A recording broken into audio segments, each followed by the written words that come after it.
É isso aí, é bacana porque a gente fica assim, às vezes, nos debates, né, só esclarecendo aqui que essa figura do meio-irmão é sempre aquela situação onde essas crianças, elas se ligam ou pelo mesmo pai ou pela mesma mãe.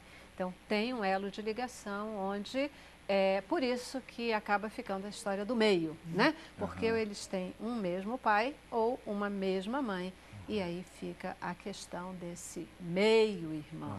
Mas será que existe, de fato, essa história de ser meio-irmão? Apesar de ser só o sangue que nos une, só o sangue da mãe, ou só o sangue do pai, isso faz com que sejamos meio ou, ainda assim, somos irmãos por inteiro?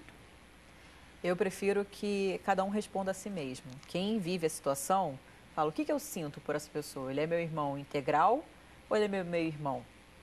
Porque quem está aqui na cadeira é muito fácil. Não, a nomenclatura diz que isso, que aquilo, o dicionário diz. Você, o que você sente? Você sente meio amor por essa pessoa ou você sente o amor inteiro? Isso vale para todos, para pai, mãe, namorado. Eu acho que vale a pessoa se perguntar. Ela é meu irmão ou é... Que meio-irmão? Isso é difícil, eu gosto dele. Se eu trouxesse os meus 3 filhos aqui, eles iriam brigar, iam dizer que eles são irmãos, eles se amam, é um amor, é um carinho, né? É um cuidado tão grande de um para com o outro, que eu acho que eles se sentiriam ofendidos. Inclusive na escola, quando alguma professora comenta, a sua meia-irmã, por exemplo, para minha filha do meio, ela responde, não é minha meia-irmã, ela é minha irmã por completo. Ela faz questão de sinalizar isso. Então, eu acho que o sentimento dos meio-irmãos é de que eles são irmãos por inteiro. Né? E essa coisa de meio-irmão, às vezes você pode ter um irmão de sangue.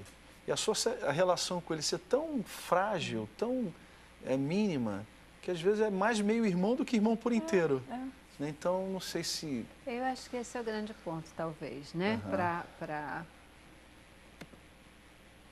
fechar a nossa reflexão, digamos assim. Porque o que vai determinar isso, né? Se é meio ou se é inteiro? É a questão do sangue, a quantidade, da percentual de sangue, se é só de pai ou só da mãe, ou é o amor? Porque a relação, né, afetiva é que, de fato, traz essa definição. Talvez por isso nós não consigamos responder, tenha que ser mesmo tão individual, né? Tão individual. E até a provocação de que quando a gente diz assim, é meu meio-irmão, o que está acontecendo nessa relação, né? Para que não seja inteiro, para que não seja inteiro. Porque, afinal de contas, existe meio pai, existe meia mãe.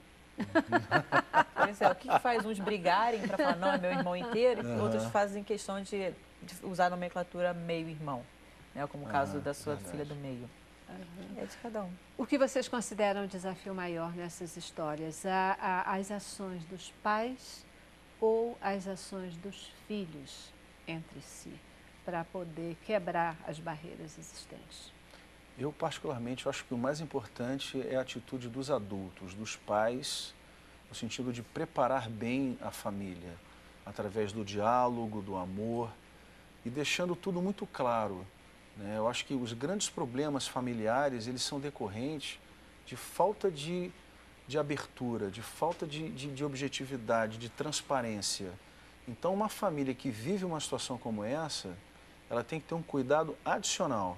Ela tem que se preocupar em zelar muito mais ainda pelo diálogo, em buscar a solução dos conflitos pelo amor, buscar a solução dos conflitos pela abertura, né? Abertura que tem que existir no meio familiar, né? Sobretudo em situações como essa. Concordo com o Alexandre, também acredito que os pais são os líderes. E o líder é quem dita, imprime o ritmo, ou como se vai decorrer todas aquelas relações, né? Ele não é responsável, aquele pai, aquela mãe não tem que carregar nos ombros a culpa ou o sentimento de, eles não se dão bem, então a culpa é minha. Mas ele tem, sim, uma mão poderosa naquela relação. E eu acho que, assim, para a gente poder, né, encerrar, o que eu falo sempre, o respeito faz parte. O respeito não é não é algo imposto, é algo conquistado, com pequenas ações. Desde assim, olha, a Melissa acabou de vir para nossa casa, não tenho tanto contato. A sua esposa está ali fazendo alguma coisa na cozinha, um arroz. A Melissa, me ajuda aqui a descascar um alho. Sabe, são pequenas açõezinhas que vocês vão fazendo juntas. Nossa, Melissa, você gosta de desenhar? Você também gosta de desenhar? Olha que eu tenho lápis de cor. Nossa, você entende esse programa no computador? Me ensina. Gostaria, são pequenas coisas do dia a dia que uma família vai nutrindo essas relações. Não precisa, nós temos que estar sempre juntos, significa sentar na mesa aos domingos, almoçarmos juntos. Ok, se puder, ótimo. Mas vale muito mais as pequenas ações do dia a dia. Nossa, tem que embrulhar um presente, eu não sei, está chegando o Natal. Você me ajuda a embrulhar esses presentes aqui? A gente acabou falando muito sobre, e talvez se focando na questão do quando esse relacionamento acontece e essas crianças estão na mesma casa, né? Estão embaixo de um mesmo teto e aí com a proximidade do pai, com a proximidade dessa mãe. Mas quando essa criança, ela não está no mesmo teto. Quando ela está, as famílias, né? As famílias mistas se formam, mas, por exemplo, a sua filha veio com você, né? E se ela tivesse ficado lá com a mãe, como ficaria e como criar esse sentimento de união desses filhos, mas se eles estão em ambientes separados? É uma excelente pergunta e talvez até mais desafiadora do que a situação do convívio diário, né? Porque é o filho do final de semana. Então, a dinâmica ela é mais ou menos parecida, porém, eu acho ela até um pouco mais perigosa, principalmente para a criança. Se ela não se sentir aceita na família que ela está visitando no final de semana, talvez ela possa desenvolver até um sentimento de baixa estima, de rejeição. Eu sei infelizmente, a gente, por trabalhar com isso, eu fico sabendo, né? Eu tenho acesso a alguns casos e tem caso de criança que não é bem aceita pela madrasta e já tem um irmãozinho, a criança é pequena, tem 3 anos, já tem um irmãozinho na casa, novo, desse novo casal, e quando a criança precisa passar os finais de semana, ela sempre evacua, ela não consegue conter as suas necessidades quando vai para casa. Então, cada criança reage de uma forma. Essa está reagindo através de não conseguir conter e ela acaba se evacuando. Mas isso varia de caso para caso. Claro, também, como eu falei, os adultos são importantes. Porque nesse caso que eu citei, infelizmente, a madrasta não está sendo zelosa, digamos assim. Mas se ela fosse uma madrasta, vem, estou aqui contigo, vamos, essa criança teria uma fase de adaptação, mas as coisas acabam fluindo, ela acaba crescendo, entendendo que esse é o novo núcleo familiar do papai ou da mamãe. Perfeito. O que nos leva a pensar, né, se antigamente isso era uma coisa muito mais delicada, porque as separações eram muito mais raras e um processo muito mais pesado, hoje isso se torna comum. Né? Se torna muito mais comum e requer de nós adultos uma atenção maior e um cuidado maior, quer seja sobre o mesmo teto, quer seja em tetos separados. Né? Me parece que depende de nós, com certeza, que a gente acabe com esse conceito de meio-irmão, transformando todos em irmãos inteiros, inteiros e integrais, não é isso? Muitíssimo obrigada, queridos, pela presença.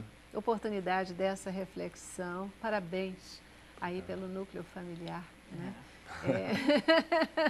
E pelo sucesso na eliminação dos meios, tornando todos partes inteiras. Obrigadíssima mais uma vez. Obrigada a você também que está aí em casa, participou conosco. Fica a dica, tá? Presta atenção no que está acontecendo ao seu redor. Se você tem uma situação de família mista, né? Nós queremos irmãos inteiros. É tão bom ter um irmão. E que Deus possa tocar o coração de todos vocês e resolver as divergências que possam existir.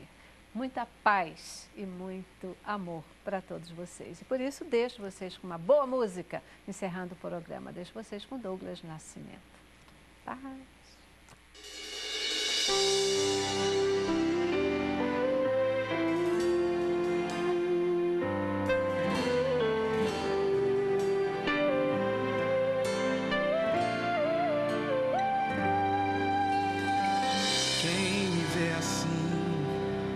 Sabe o que eu passei, por vales caminhei, provado fui, mas com a ajuda de Deus, quem não suporta as provações, tira de letra, não baixa a cabeça, não tem o que temer. Pode passar pelo fogo, até por cova de leões. Deus manda o livramento, livra seu servo. Ele me livrou, meu dia nasceu e a noite já passou. Hoje sou livre, sou remido, sou um vencedor. Deus entrou com providência e me segurou. Com sua forte mão me deu nova unção, me revestiu de forças, me capacitou. Tudo foi difícil, mas eu suportei, com a força imbatível do meu Deus.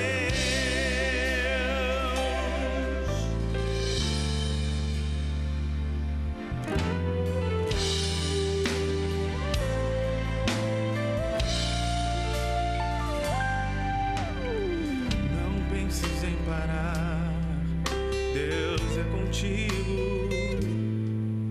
O deserto da tua vida florescerá. Eu quero